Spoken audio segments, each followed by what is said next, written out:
আজি আন্তৰ্জাতিক গৃহকৰ্মী দিৱস উপলক্ষে গৃহকৰ্মীসকলে দীৰ্ঘদিনে পাই অহা অসুবিধা আৰু প্ৰবঞ্চনাৰ পৰিপ্ৰেক্ষিতত গৃহকৰ্মী অধিকাৰ সুৰক্ষা সমিতিৰ উদ্যোগত মহাপুৰুষ শংকৰদেৱ কলাকৃষ্টি গৱেষণা কেন্দ্ৰৰ প্ৰেক্ষাগৃহত গৃহকৰ্মী দিৱস উদযাপন কৰে।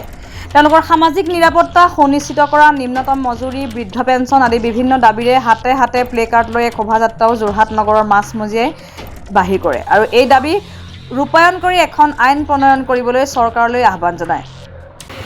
আজি বিশ্ব গৃহকৰ্মী দিৱস। এই দিৱসটো আমি গৃহকৰ্মী অধিকাৰ সুৰক্ষা সমিতিৰ উদ্যোগত উদযাপন কৰিছোঁ। আজি গৃহকৰ্মী দিৱস এই গৃহকৰ্মীসকলৰ যিটো সামাজিক নিৰাপত্তা, তেওঁলোকৰ কোনো ধৰণৰ সামাজিক নিৰাপত্তা নাই। তেওঁলোকৰ নিম্নতম মজুৰি, বৃদ্ধ পেঞ্চন, তেওঁলোকৰ জীৱনৰ মৰ্যাদাহীন এটা জীৱন যাপন কৰিবলগীয়া হয়। গতিকে এই গৃহকৰ্মীসকলৰ যিটো এটা বৃহৎ শক্তি, বৃহৎ শ্ৰম শক্তি, এই শ্ৰম শক্তিটোক সামাজিকভাৱে স্বীকৃতি দিবৰ বাবে, আইনসন্মত ব্যৱস্থাকৰণ কৰিবৰ বাবে আজিৰ এই দিৱসটো আমি উদযাপন কৰিছোঁ। গৃহকৰ্মীসকলৰ কোনো ধৰণৰ নিৰাপত্তা নথকাৰ বিষয়টো সুপ্ৰিম কোৰ্টেও ইতিমধ্যে সুপ্ৰিম কোৰ্টৰ দৃষ্টিগোচৰলৈ আহিছে। যিটো এটা গোচৰৰ অধীনত যোৱা 29 জানুৱাৰী তাৰিখে সুপ্ৰিম কোৰ্টে এটা অৰ্ডাৰ দিছে যে গৃহকৰ্মীসকলৰ নিৰাপত্তাৰ বাবে ভাৰত চৰকাৰে অনতিবিলম্বে আইনসন্মত ব্যৱস্থা গ্ৰহণ কৰিব লাগে।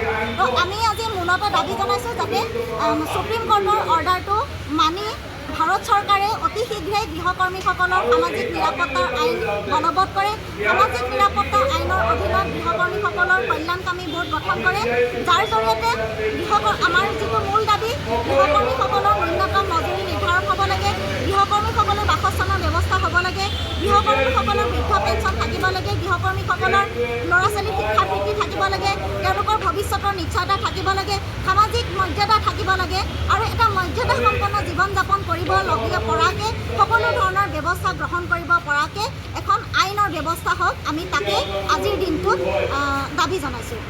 আজি আমাৰ অনুষ্ঠানত তিনিগৰাকী বক্তা উপস্থিত আছে। পদ্মলোচন নাথ, তেখেত যোৰহাটৰ DCB কলেজৰ অধ্যাপক, লগতে এগৰাকী লেখক আৰু বুদ্ধিজীৱী।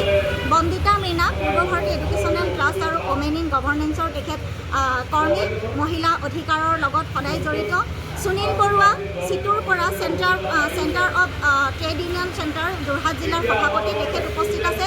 তেখেতসকলে গৃহকৰ্মী অধিকাৰৰ লগত ওতঃপ্ৰোতভাৱে জড়িত আৰু আটাইকেইগৰাকী গৃহকৰ্মী অধিকাৰ সংগ্ৰামখন শক্তিশালী কৰিবৰ কাৰণে সমৰ্থন জনাই আহিছে, তেওঁলোকৰ বক্তব্য ৰাখিছে।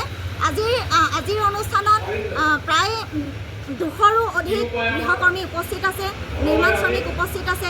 সকলোৱে গৃহকৰ্মী অধিকাৰ সুৰক্ষা সমিতিখনক শক্তিশালী কৰিবৰ কাৰণে সমৰ্থন জনাইছে আৰু সকলোৰে সহযোগত আজি গৃহকৰ্মী দিৱসত গৃহকৰ্মীসকলৰ যি দাবী, এই দাবী ফলপ্ৰসূভাৱে যাতে পৰিপূৰ্ণ হয়, চৰকাৰে যাতে গৃহকৰ্মীৰ দাবীখিনি মানি লয়, সেই আপাহতে অসম চৰকাৰৰ বিশেষকৈ মাননীয় মুখ্যমন্ত্ৰীলৈ আমি আহ্বান জনাইছোঁ যাতে অতি শীঘ্ৰে অসমত গৃহকৰ্মী কল্যাণকামী বোৰ্ড গঠন কৰে আৰু গৃহকৰ্মী সামাজিক নিৰাপত্তা আইনখন অতি শীঘ্ৰে বলবৎ কৰে। যোৰহাটৰ পৰা শ্ৰীমন্ত মাধৱ বৰুৱাৰ ৰিপৰ্ট, নিউজ নাও 24/7।